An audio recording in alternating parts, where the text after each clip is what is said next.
MAPEH, Quarter 1, Week 4, Health, Human Sexuality. I'm your teacher, Marco A. Pajardo, and welcome. Human Sexuality. Human sexuality refers to people's sexual interest in and attraction to others. It is the capacity to have erotic or sexual feelings and experiences. Sexuality refers from biological sex, in that sexuality refers to the capacity of sexual feelings and attraction, while biological sex refers to how one's anatomy, physiology, hormones, and genetics are classified. Sexuality is also separate from gender identity.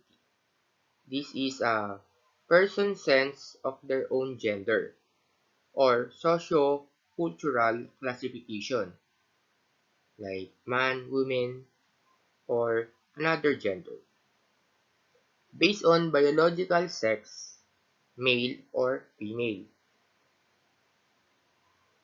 It is also distinct from although it shapes sexual orientation or others or one's emotional and sexual attraction to a particular sex or gender, according to Lumen Boundless Psychology, Sexuality.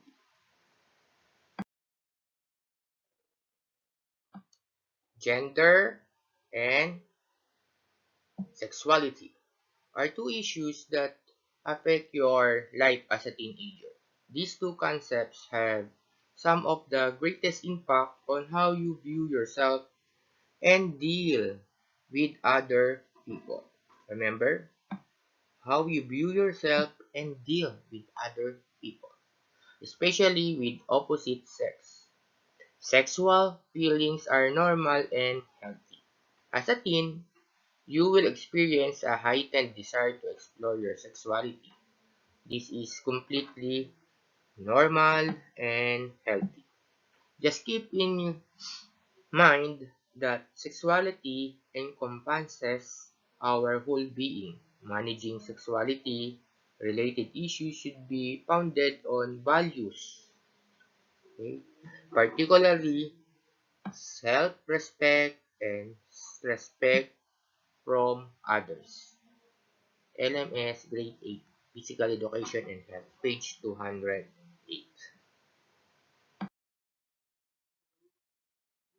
Sexuality may be experienced and expressed in a variety of ways, including thoughts, fantasies, desires, beliefs, attitudes, values, behaviors, practices, roles, and relationships. These manifest themselves not only in biological, physical, and emotional ways, but also in socio-cultural ways, which have to do with the effect of human society and culture on one's sexuality. Some researchers believe that sexual behavior is determined by genetics. However, others assert that it is largely molded by environment. Human sexuality impacts and it's impacted by cultural, political, legal, and physical aspects of life, and it can interact with issues of morality, ethics, theology, spirituality, or religion.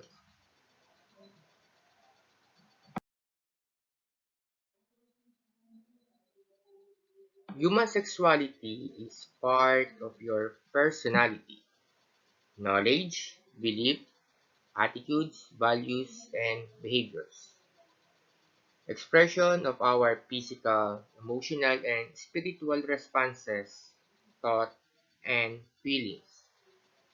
Sexuality is more about who we are than about what we do. So again, sexuality is more about who we are than about what we do. Sexuality is the expression of sexual receptivity. It is how you perceive a man being a man and a woman being a woman. That is the way, or rather, that is the why you were able to draw a man and a woman, because you know that it's being a man and a woman. How sexuality is part of your overall personality, which affects your total self. Sexually or sexuality is an integral part of what we do or who we are. This is the way we express ourselves as sexual being. It is the total expression of individual total sexual consent.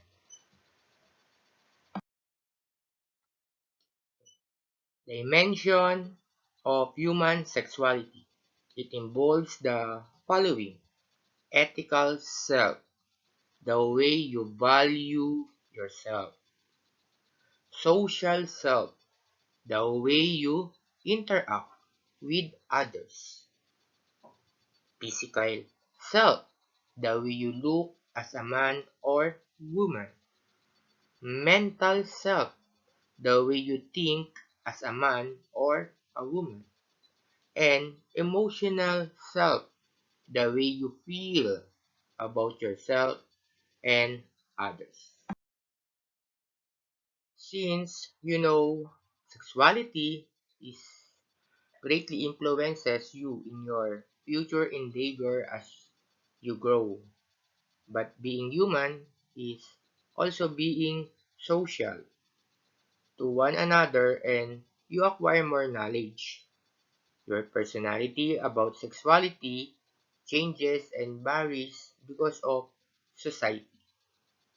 According to WHO 2006, sexuality is experienced and expressed in thoughts, fantasies, desires, beliefs, attitudes, values, behaviors, practices, roles, and relationships.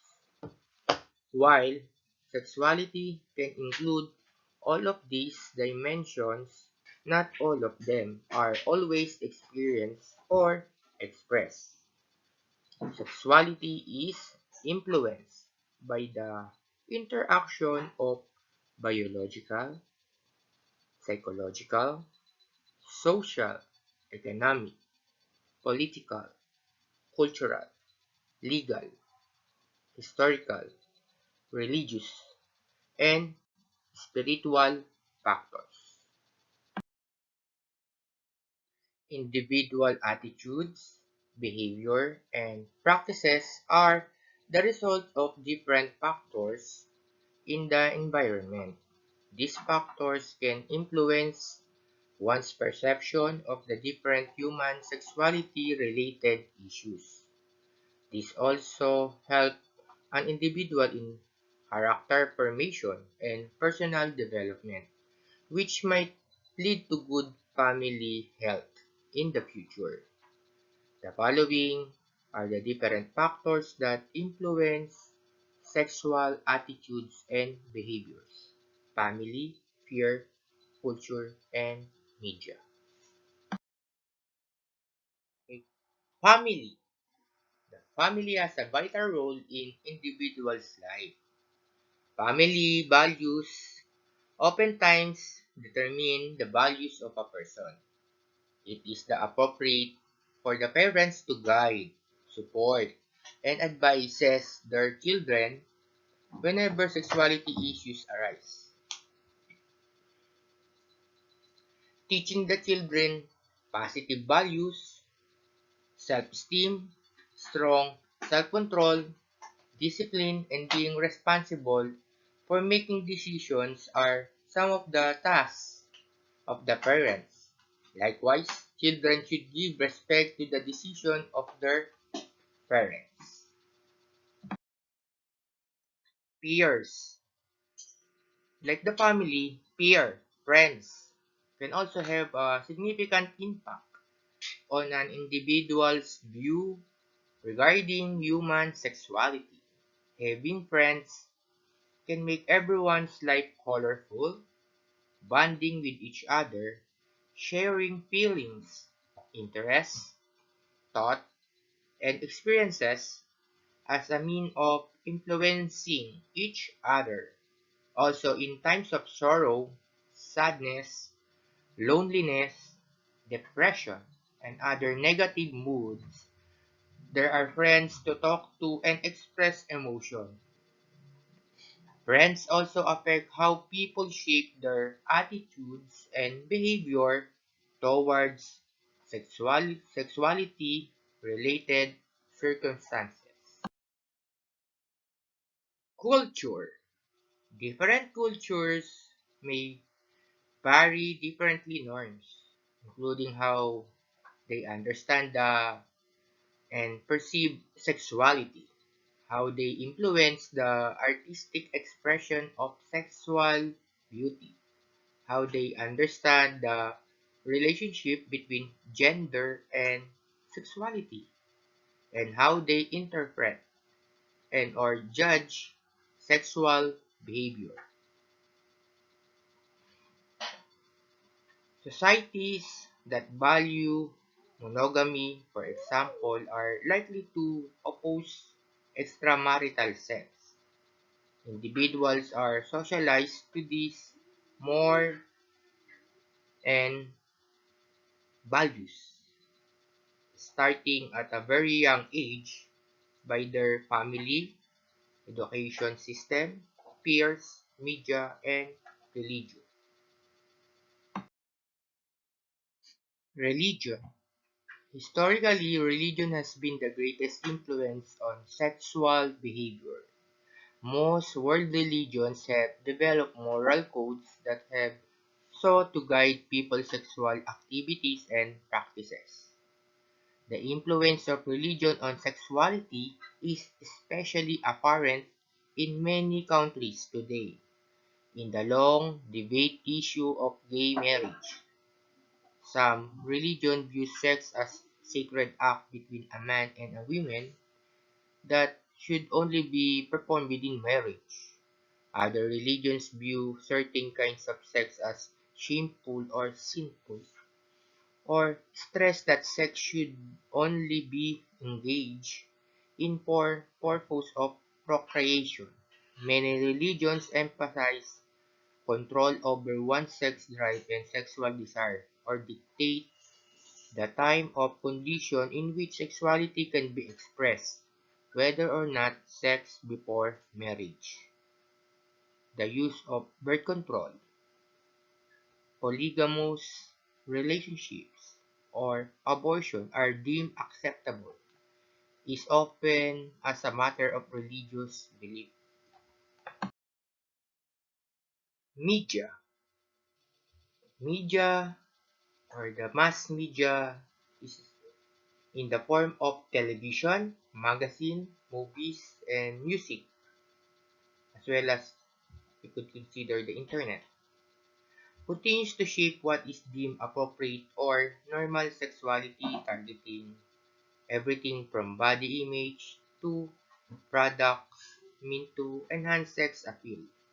Media serves to perpetuate several social scripts about sexual relationship and sexual roles of men and women, many of which have been shown to have both empowering and problematic effects on people, especially women developing sexual identities and sexual attitudes. Basic terms: sexuality. It is the expression of sexual receptivity. This is how you perceive a man's being a man and a woman being a woman. This is why you were able to draw a man and a woman, because you know what is being a man and a woman. Gender. Gender is referring to the behavior, cultural, or psychological traits typically associated with one sex. It is social concept of how men and women should think, feel, and act.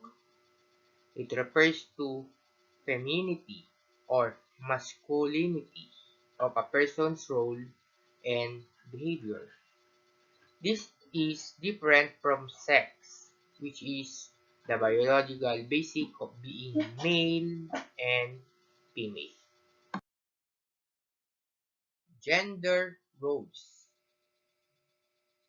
Gender roles are characteristics and expectations on how a man or a woman should feel, think, and act as influenced by the people around you. Gender equality. Gender equality, it refers to an equal opportunity for both sexes to enjoy and acquire human rights in many aspects like work or job. Sexuality involves the physical, mental, social, emotional, and ethical dimensions of one's personality. Sexuality refers to your total self. Decision making. A decision is a choice you make or act upon. A good decision is a decision in which you have carefully considered the outcome of each choice. To accept personal responsibility is to accept how your decisions may affect you and other people. Decision-making skills will help you make decisions based on your needs and desires.